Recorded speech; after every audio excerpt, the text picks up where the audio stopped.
Welcome to the Life Rocks podcast. In this podcast, we explore how nature, science, education, and culture can benefit all children and future generations. This is a show for educators, parents, mentors, and anyone interested in making the lives of our children, families, and communities better.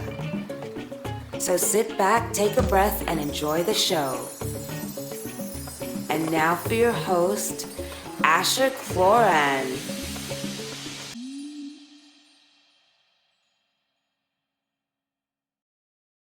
Hello and welcome everybody to the Life Rocks podcast. We are alive and outside today, and this is the wonderful Eva from Wild Beings.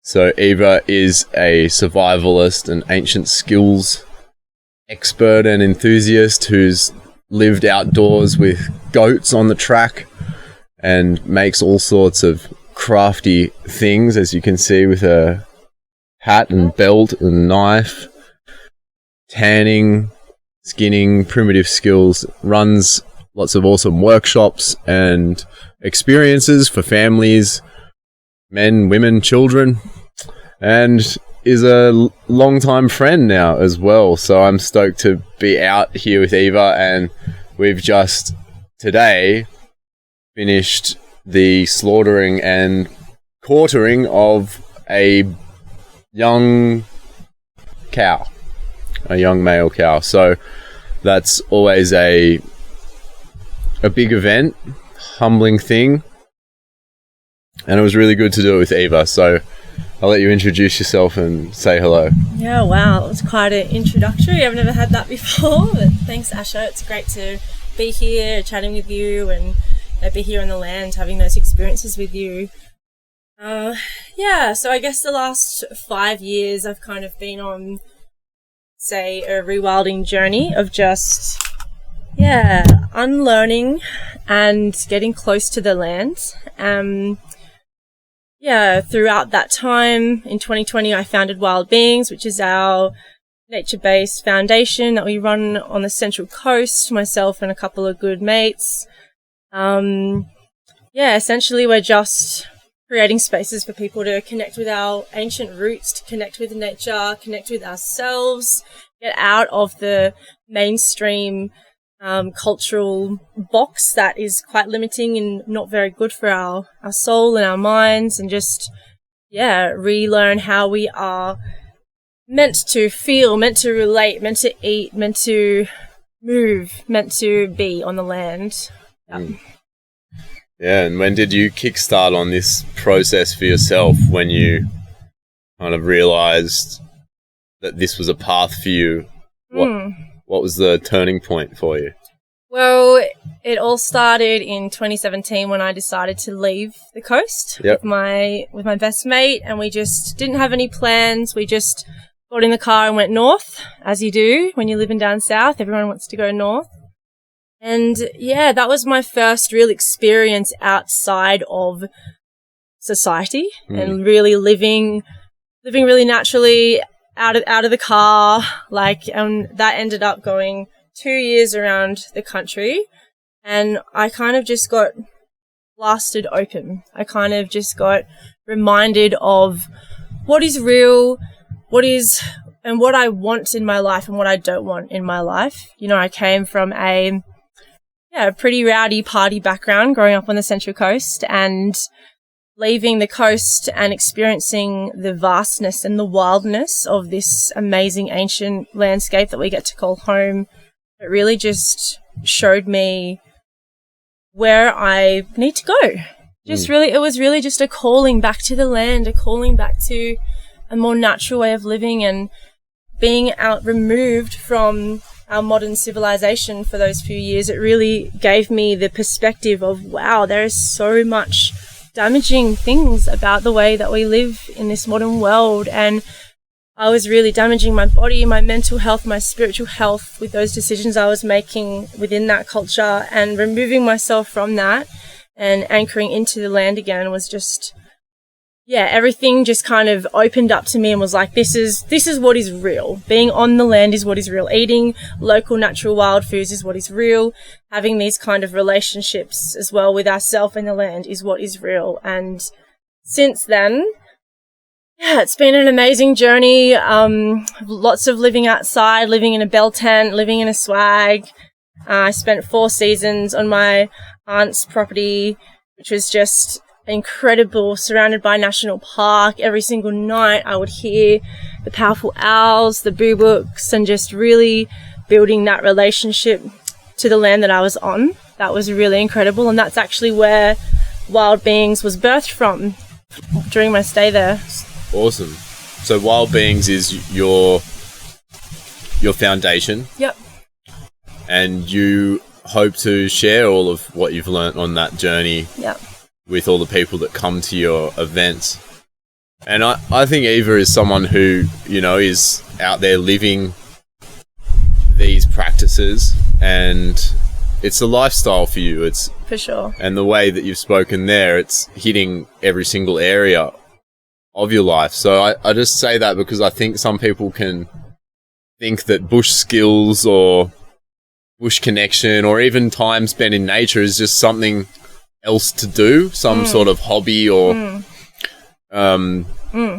you know, something that'll give you some things, but actually it can be a whole holistic path to health and well-being. Could you speak a bit to how you see nature connection and all the primitive skills and the ancestral wisdom as a holistic path to human healing? Yeah, for sure. And I'm really glad you mentioned that, because at our gatherings that we hold, that is really the core of our intention that we hold at these gatherings. We want people to feel this culture and then to be a part of this culture that is connected to land, rooted in local ecology, local Indigenous wisdom, because we have become so far removed from our own bodies and from the earth in modern culture. And so really the bushcraft and, you know, learning what plants to harvest for string and to make cordage, and learning what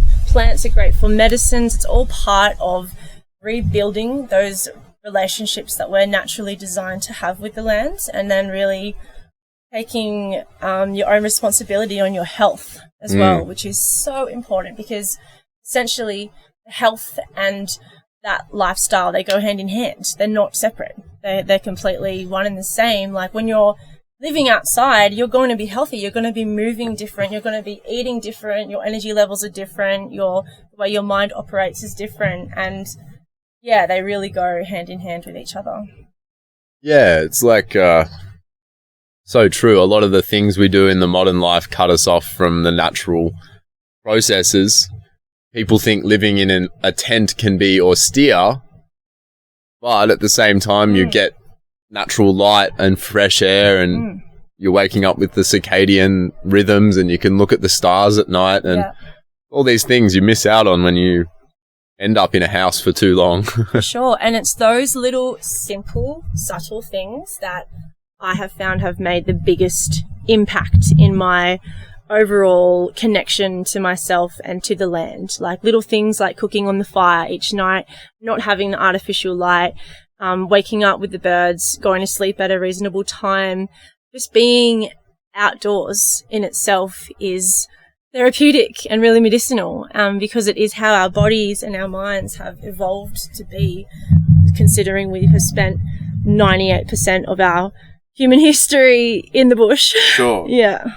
And it's not overnight, is it? No. Like getting to the level of being able to be comfortably in the bush or comfortably outside. So you work with a lot of people who come from different areas and walks of life. Can you speak a little bit to how you see different personalities interact with nature connection, and, you know, what you might work with them on to help them through different stages of awareness? Definitely. So one of the main things is what I've learned from facilitating a lot of diversity is really just to create a safe space and really not kind of force anyone into anything, but create this space here, like, hey, we're going to do this activity, and it involves taking your shoes off and closing your eyes and being in the bush in the dark. You're held, you're safe, there's going to be people supporting you, but yeah, it's an edgy experience for many, and we've found that there has been resistance and fear naturally from people who aren't comfortable in that wild setting. But then once they actually trust and surrender that, okay, they are held, they trust us, which is an amazing honor, and then they go through that little mini rite of passage, it's actually, you can see the layers kind of come off, and they're slowly building that relationship and that trust with the natural world as well, which is really, really special to witness that. You know, we work with a lot of kids that come to the gatherings that have been going to rewilding camp since they were young, and they're just all into it. They just love it. They love their shoes off, getting dirty, not scared of leeches, not scared of the snakes, and there's a healthy relationship with the land and with the wild, and that's always very exciting and fun to work with. But I think it's important to have that empathy and understanding of where different people are at. I think that's really important. Yeah. And, you know, in terms of that, the full rewilding kids, you'll see them.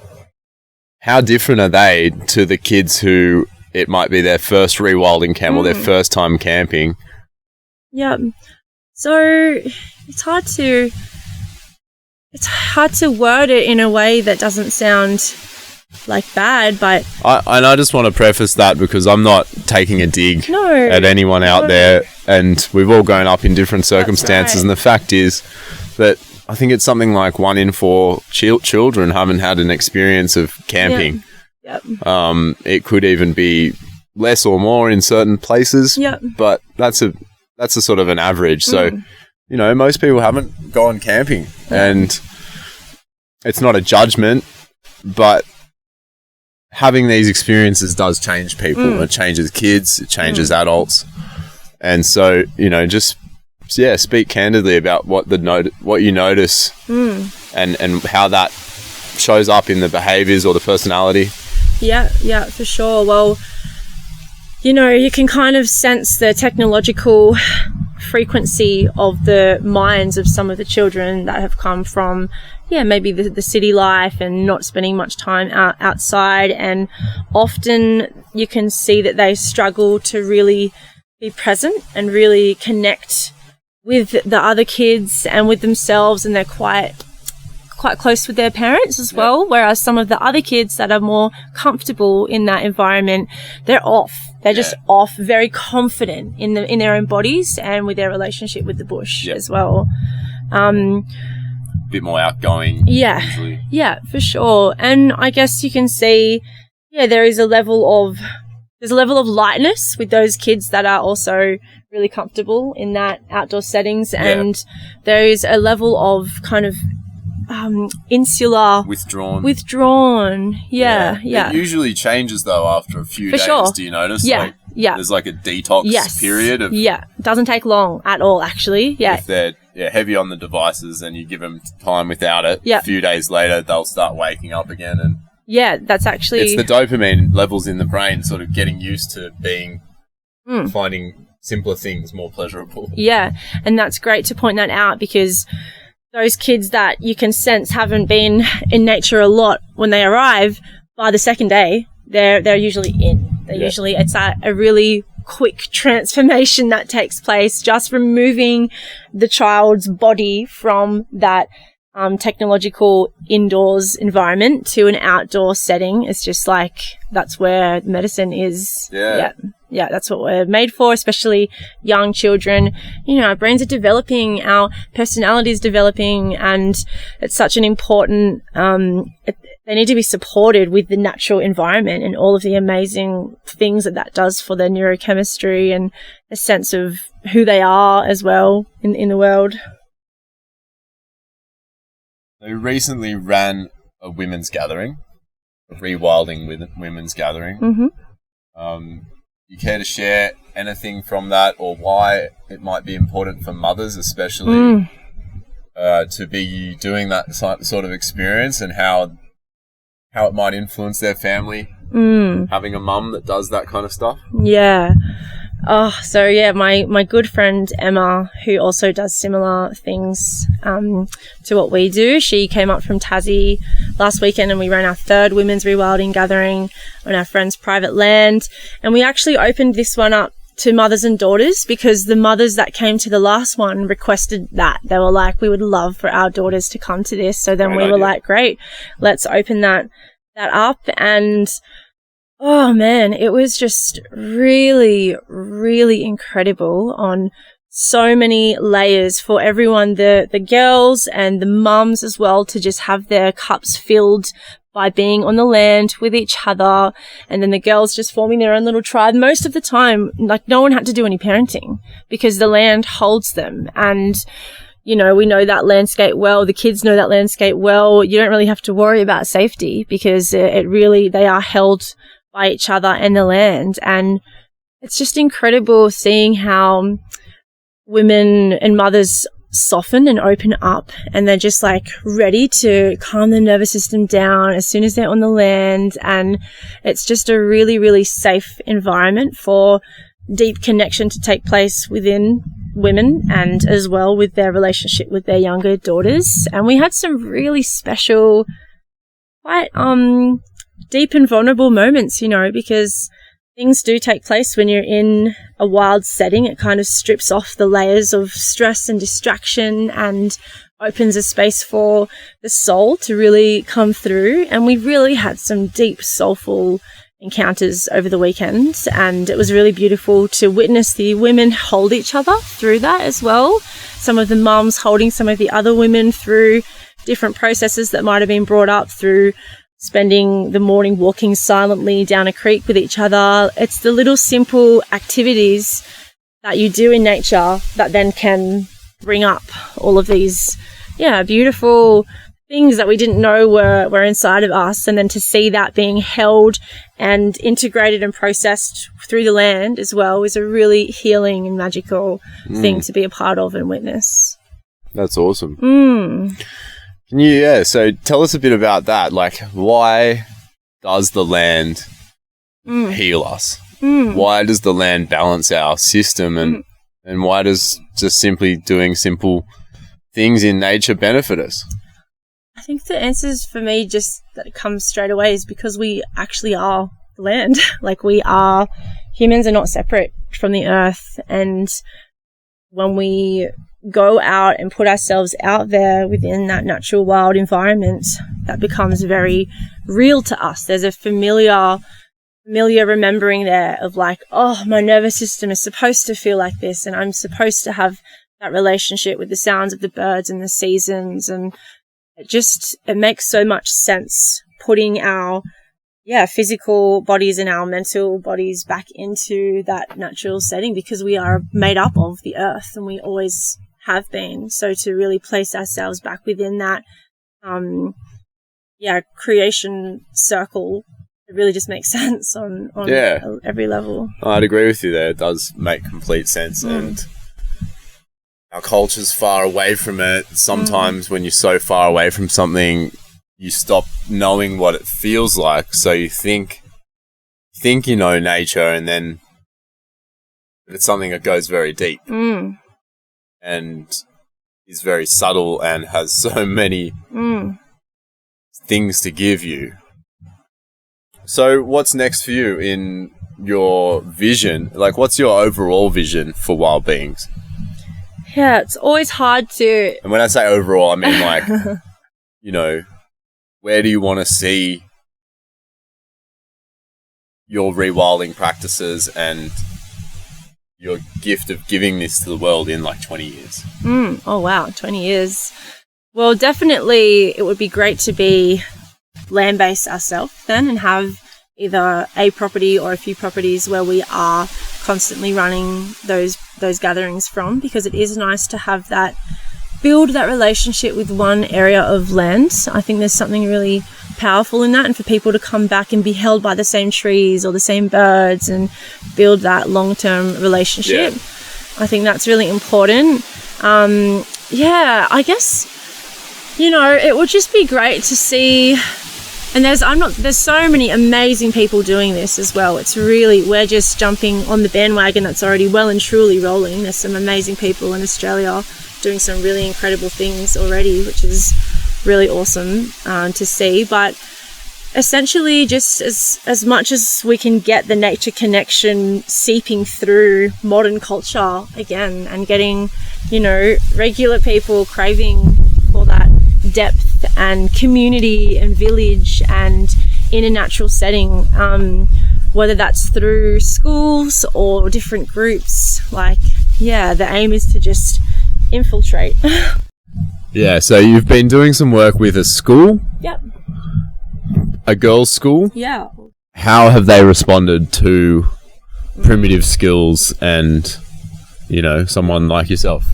So that has been, a real edge for my partner and I to go into that educational environment and bring this stuff, because we've been quite removed from that world for a couple of years now. And, you know, the gatherings that we hold, people come to us on the land so we can have our bare feet, and it doesn't really matter, we can be a bit grubby, but going into that more professional setting where it's like a private school, these families have a lot of money and these kids are, from a different world to what we know. So there's been challenging moments there of some of the girls being like, oh, I don't want to get my shoes dirty, or I don't want to do this, but you can still see that the seeds are being planted. Like, some of those girls probably have never seen a woman like me before, like a bush kind of vibe. Yeah. And a lot of them haven't ever done fire by friction and pointed out the different plants that are around and looked for wildlife tracks and things like that. And some of them get right into it, but there is definitely this kind of, they're at an interesting age as well, 14. So some of them are like, oh, some of them are way too I'm cool. too cool for this. Yeah. But like, the only question they'll ask is, like, what time is it? Yeah, or like, actually, when does this finish? What time is it? But nonetheless, you can still see the seeds being planted there, and some of the girls get really into it, and they're just like, wow, like, this is really exciting. Like, we had two girls taking notes last time. Amazing. We were like, wow, that's really, really cool. Yeah, that's great. Yeah, and I find that bringing in the bushcraft skills, like the primitive fire and making cordage, that is a really great way to engage the girls that wouldn't usually be into the whole outdoor bushcraft vibe, because they're using their hands and they're being creative, and it kind of, inspires that curiosity to learn how to do something with your hands. And then they end up being like, wow, this is really cool, especially the fire by friction. It really, it just gets people going. Yeah, awesome. I think it's something that the schooling system definitely needs to come back to reality with. A lot of the teaching out there is very abstracted away from real things. So, you know, when you want to learn science, you want to do it outside. You want to see how it's going to apply in the real world, and doing fire by friction, like, this is the original science of nature. Yeah, I can speak a little bit about my journey with those skills as well, because that's been, I guess, the start of my journey was really just drawn to connection to land, and however that looked. It wasn't skills straight away. It was just like, I just want to be close to the land, outdoors. That's kind of what was my bridge into the rewilding and ancestral skills world.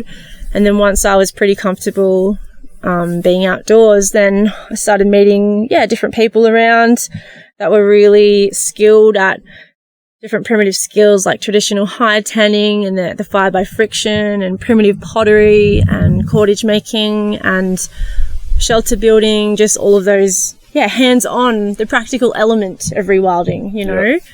And that has been a really, really incredible journey, just building relationship with each of these skills and kind of solidifying the solidifying the values with a practical element that goes with them, that goes hand in hand. And one of the most impactful skills for me has been, the animal processing and learning.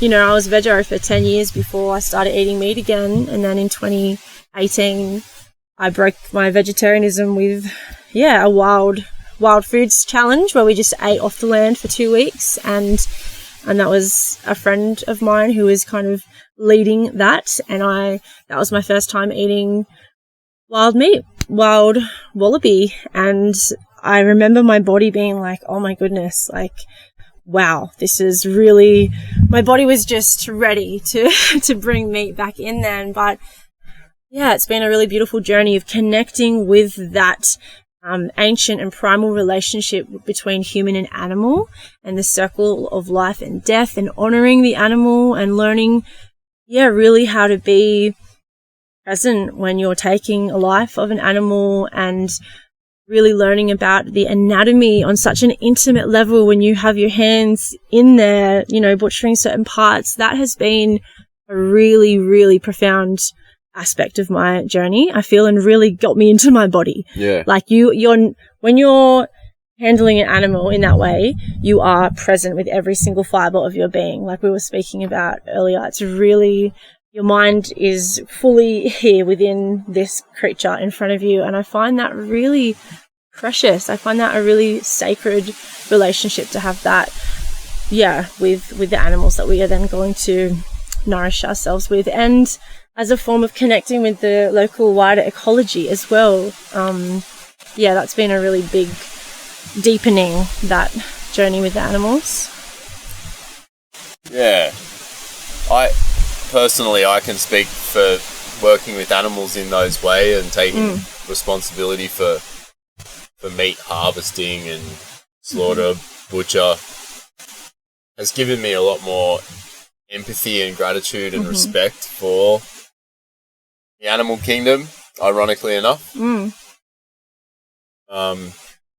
What do you think about that? Yeah, it's funny that it has to be ironically, because it's honestly, once again, go back to our roots. That's how we have been for so long, but it's because of the mass meat industry, which is absolutely horrendous. And of course people are going to be scared away from eating meat because of how horrific that is. But it's so important to remember that there's other ways to nourish ourselves with meat and to build that relationship with the meat that we are going to eat then. And I think that's really important to remember, that there are sustainable and connected and sacred ways to harvest, whether it's scavenging or hunting, or knowing people, building relationships with local hunters or farmers. And I think that's very important, to not completely rule meat out just because of mainstream meat industry, which is not natural whatsoever. That's why probably a lot of people have thrown it out, is because of the horrific nature of factory farming, and no one wants to participate in that once they realise what it is. But then all the alternatives have been stripped away, and the wildness, our ability to do wild things, is always getting limited. But that's in the city world. That's in places where there's disconnection. There's disconnection. I'm thinking about Victoria right now with certain bills passed. You can't trade eggs between households. You can't trade meat that you've caught or fish that you've caught. This is the sort of thing that's just, it's absurd. The history of man is to do these sort of things. Humankind is to do these kind of things. But anyway, we're not going to complain about it.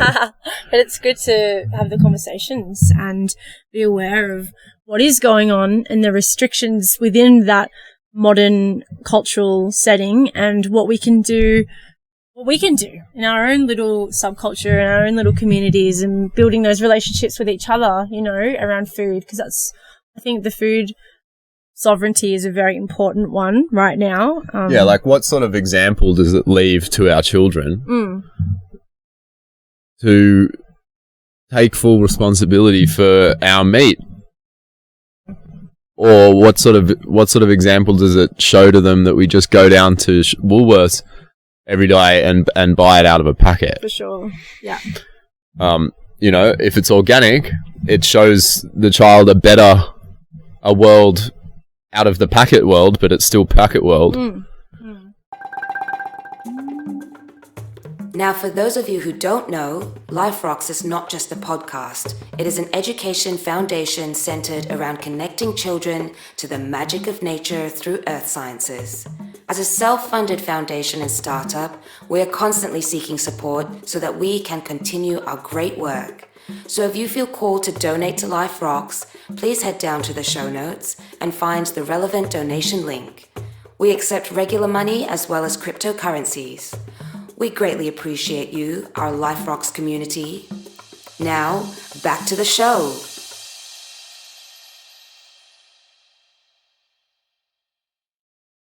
So, yeah, there's a lot to be said for all of that. And obviously we've got to work with what we got and where we're at. Yeah. So maybe going to a farm like the one we're on now, where, you know, our friend who lives here and runs this farm does a lot of wild things with his kids and homesteading and this sort of stuff, and maybe that's a friend that you can visit a bit more often. For sure. There's always work to do on a farm. Yeah, and just the amazing thing that happens when you meet young children that have grown up in a farm setting or a homestead kind of setting, and they're so intelligent as well. They're not only very practical and really good with their hands and really comfortable around animals, but they're so intelligent in the conversations that they can hold with an adult. Like there's a level of embodiment that takes place a lot quicker when we're growing up within that wild or, you know, farm-like setting, and learning those outdoor skills and how to be responsible, how to use your hands, how to, you know, herd the cattle or whatever it is, just how to be responsible.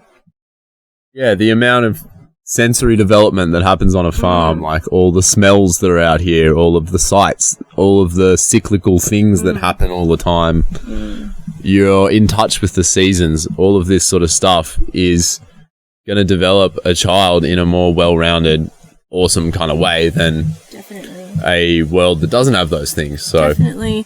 And yeah, we can't all just go back to being hunter-gatherers or farmers because there's so many of us now, but it's about making those decisions that do get you and your family outdoors regularly, whether that's just going on walks or going to your mate's property where you can camp the night, or going camping somewhere else, or foraging, or growing your own backyard garden. Like, there's so many urban options where you can bring the wild into. And simply noticing. Just notice the natural world that's happening around you, whatever it is. So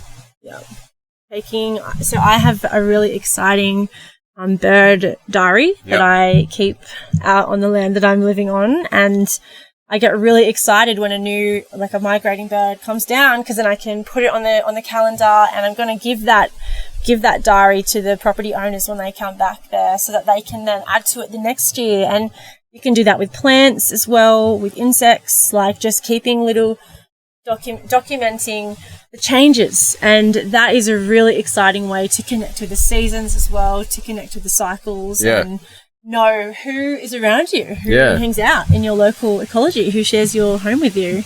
And you can do that in an urban setting as well, because there's so much wildness still in an urban setting. Yeah. It's an interesting human activity that's gone on forever, is the constant mapping of cycles and things that go on. When we know about them, we feel good about them because patterns mean that we know what's going on, which often means food, water, shelter, awareness of weather, this kind of thing. In a modern environment, there's so much stimulation happening we can't keep up. So we actually shut our senses off.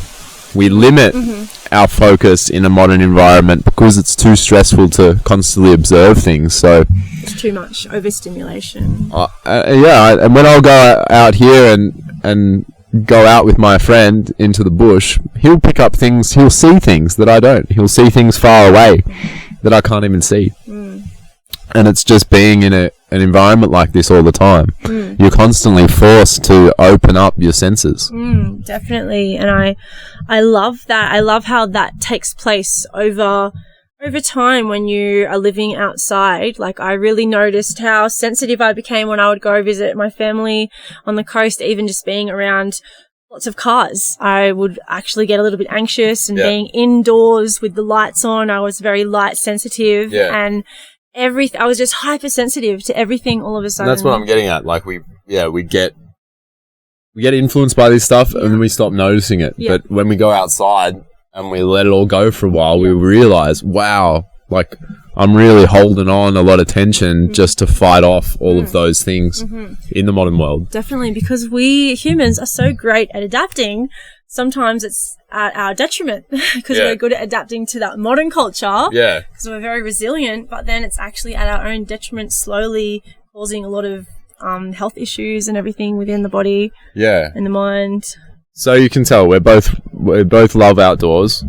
We think it's a great idea, and that people should do it more often. Yeah, definitely. And however way feels comfortable and right as well, whether it is through the skills or whether it's through just bushwalks. But yeah, I really feel like it's important for us to... But try it all, you know? Yeah. Do a bit of everything, and don't cast something off like, oh, it's not for me straight away, because there's nuances to this stuff, and there's something in everything. There's something in every skill or every practice that's done in nature. Definitely. And there's something about, really just wanting to anchor your decisions and your life from nature, through nature, however that's done, whether it can be done in an urban setting or a more wild setting, but really just making that intention to reconnect with our ancient roots that are anchored within the land, within the cycles, within the foods, within the animals, and all of that. Yeah, I like that, what you're saying there, of come at life through nature. Yeah. Which is really, nature is the biggest context, yeah? Like, we think of our human life sometimes, I think, in terms of the world or the human world.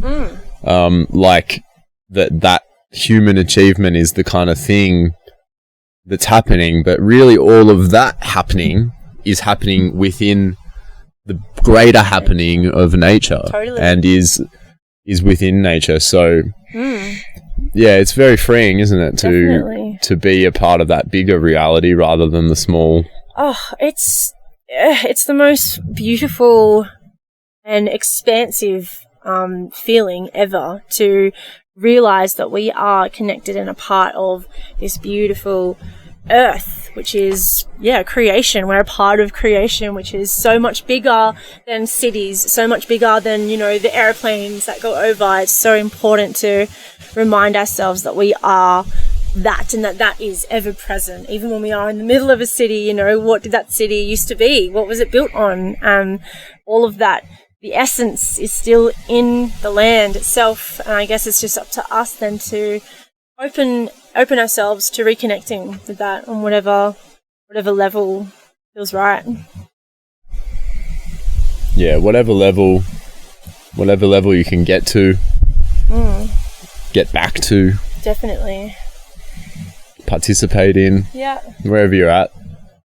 And as well, applying that to your relationships as well. I think that, the modern world has done a really great job of isolating people and separating people and creating a lot of division. And I think when you're on the land, a natural kind of village setting takes place, and people find their roles, and you find your place within that village, and that is a really important. It's like rewilding our relationships, rewilding our family relationships, our friend relationships, our intimate relationships, and that takes place when you're in a natural setting, because you can't really hide. You can't really hide when you're in that space. It kind of strips things back. So it's just really raw, but that's a beautiful opportunity then to connect from that real place, and then really deepen those connections and those relationships, and create making the diversity kind of swirl into one organism that kind of creates the whole, which is the village, which is a really beautiful thing to be a part of and feel like you belong as well. Yeah. Yeah. No, there's a beautiful sense of belonging at wild villaging camps. I've been to one of yours. Yeah. Rewilding camps, and it was awesome. You really have a connected sense with everyone by the end of it. All the kids have fun. We did a rooster stalk that was quite interesting. This was a team effort where there's 20 kids? Yeah. 10 adults. And we let a rooster off into the bush. And we all had to stalk him and form a big circle around and kind of enclose in and use communication and teamwork. And yeah, everyone gets right into it, and it's those sort of communal movement-based, objective-based things that happen naturally in nature. Oh, it's raining, got to put up a thing. The fire's a bit damp, go find some dry stuff. Get the more wood for the fire. Something's always happening in nature that you have to attend to. That is really bonding for everyone. So it's really incredible how close everyone feels and becomes at the end of one of the gatherings. It's almost like they end too quickly. It's like we need another week of that, because all of the hesitation of like, oh, I'm in a new environment with new people was so diminished by the Sunday. And it's like everyone's really built that rapport with each other and those strong relationships because of these activities and these experiences that they've gone through together that have then been like, character building and village building. So tell us about recently how you ended up on Channel 7 News because one of the camps got flooded in. Was that something? Oh, yeah. So that was down... So we went down to Mentor for some wonderful, amazing rewilding friends that run Blue Gum Bushcraft, Gigi and Lee, down south. And, so it's been raining a lot and... everyone got flooded in there, so there was 100 people. 100 people flooded in. 100 people flooded in there. That's a village. It was well and truly a village, and some of these families are like veterans of the bush camp. They've been going for like 10 years since they started, and some of them, I think it was some of their first times, and it was really daunting for some, knowing that, oh my goodness, what am I going to tell my husband, or what about tomorrow's commitments with work and blah blah blah.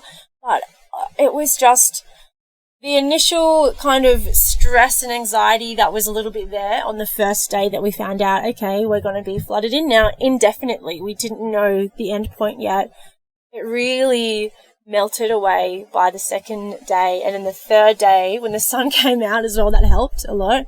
Everyone was just so settled, and we'd really found a natural rhythm, and the people that were running it did such an amazing job of holding that core culture, even though officially the program had finished, but we were all still out there. So it was amazing how everyone stepped up and really did their part, and there was no like, oh, I don't want to do that, or there was no, you have to do this, you have to help. It was just this very natural and organic system in place that kind of just flowed throughout the whole village, and that was really, really special to actually be a part of that. I think everyone there was really deeply impacted by that on a really beautiful way.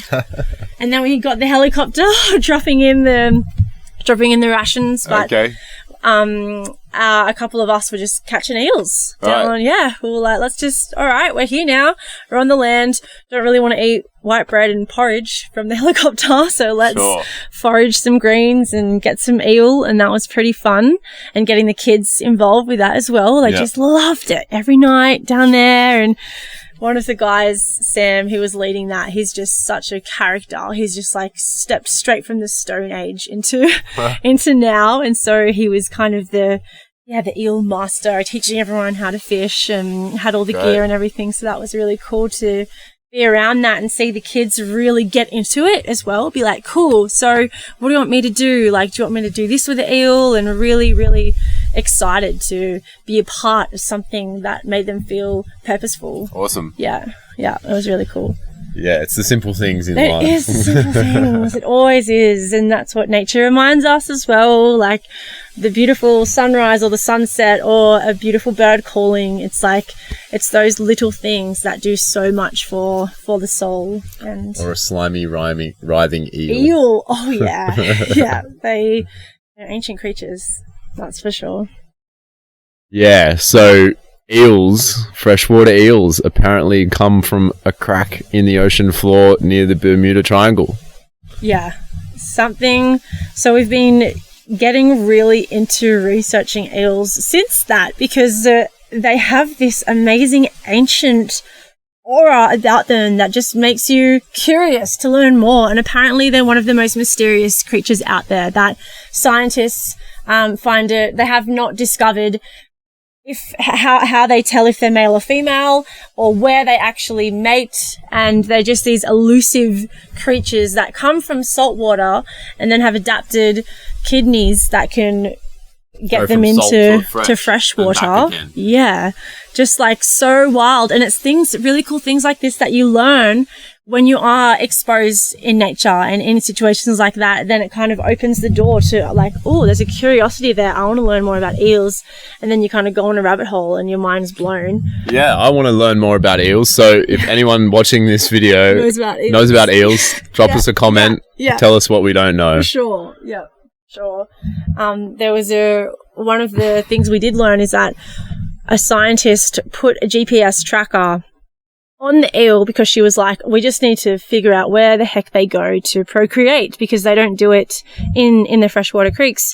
And apparently they go all the way back to that ditch in the middle of the ocean and then come all the way back to that same waterway. That's just remarkable. And that really shows as well the intelligence of creation, this instinctual knowing that these, whether it's eels or the migrating birds like the channel-billed cuckoos, they lay their eggs in other birds' nests, obviously, but those birds know that they have to fly back to PNG, where they come from. No one's telling them that. None of their... I'm telling you. Yeah. You're like secretly whispering to all of the channel-billed cuckoos. Back to the spot. Yeah, not really, guys. I'm too busy for that sort of thing. You probably are doing it, though. A little bit. Anyway, so what is next from you, and what have you got coming up? Yeah, so we have the Ancestral Skills Gathering that we do on the Central Coast hinterlands coming up on the 4th to the 7th of January. So that's a 3-day amazing camp out gathering where families or just people like you and I come along, and we just live in a village-like setting, and we teach a bunch of bushcraft skills and just connect with that local ecology there. Great. And you're on the Central Coast? Yep. What's it called? Where is ish? It's around Arimba. Arimba. Yeah. Okay. Yeah. Arimba, Central Coast. So that's close to Sydney. Yeah. If there's any Sydney-siders out there, get along. Yeah. And we'll have... your website? Yeah, our website is wellbeings.org. So my awesome brother just made that heaps cooler. So there's some information on there about a little bit about what we do and who we are, and upcoming events as well. We'll be doing a few one-day workshops next year on primitive fire. And there's talk as well of doing a traditional tanning workshop, so that will be on the cards maybe in autumn next year as well. There's a lot of... And tanning's hides and animal skins and all of that for people who don't know. Not sun tanning. Might be some sun tanning though, if you're lucky. Yeah, if you're out in the sun.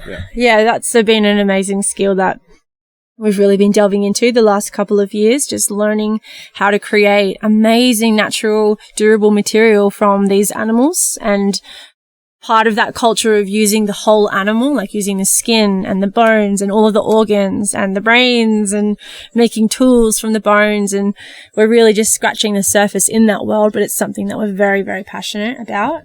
The brains. The brains. Yeah, we had our hands in some brains this morning. It's pretty incredible. Yeah. just keeping it real, getting back to basics, getting immersed in, the skills and the lifestyles of our ancestors that were land-based. And that's kind of just following that trajectory and seeing where it takes you, because there's so many different avenues within that where you can land. That's right. Absolutely. Well, I think this has been a good first podcast for you and I to get done. Yep. Taken a while. It's taken a little while. Planning our Eva and I have been friends for 8 years or something? Yeah, a while. Yeah. And always looking to rewild ourselves. We have been along the path, and it's been really awesome. Doing this work with Eva and her amazing partner Will, who is around the place here somewhere. And we'll get Will on the podcast soon to talk wild plants and bushcraft, and he's all across this stuff as well. Really, really amazing plant knowledge. So keep an eye out for that podcast, and we'll be doing more in the future. Collaborative stuff. It's been a pleasure. Thanks, Eva. Yay, thanks for having me, Asher. Have any last words to the Life Rocks audience? Just keep doing what you can to stay wild and get outdoors and incorporate the wildness into your life however you can. Life Rocks, everybody. Ciao.